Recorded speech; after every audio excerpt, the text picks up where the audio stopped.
Hello mga mare!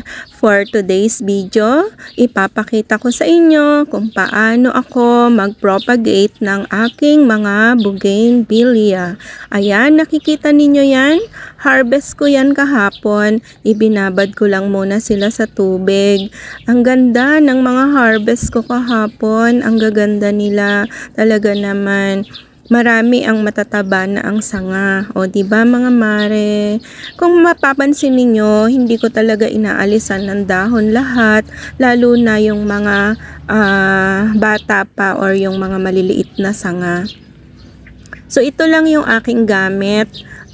Kaunting buhangin, bulok na ipa.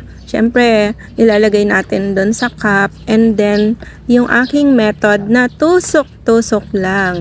Tusok-tusok lang.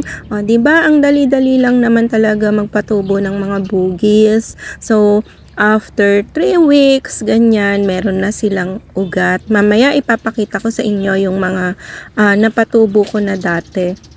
So, yan. Ganyan lang po. Napakasimple lang. Pero, syempre, hindi lahat ng bougainvillea varieties ay madaling patubuin. Yung mga common varieties, madali lang yan. Itusok mo lang yan sa lupa, tutubo na yan. Pero, itong mga rare at mga semi-rare na varieties, mahirap silang patubuin. So, ayan na nga. Hindi ko pa natapos. Ito yung sinasabi ko sa inyo na matataba na yung sanga niya, kaya inalisan ko na siya ng dahon. Pero yung mga maninipis ang sanga, nag-iwan ako para hindi siya ma-dehydrate. So, siguro mga 90% mabubuhay dito. So, ayan, may natira pa. So, ito yung sinasabi ko sa inyo na mga napatubo ko na in just 3 weeks. Ayan, meron na siyang mga ugat. So, yun lang. Mga mare.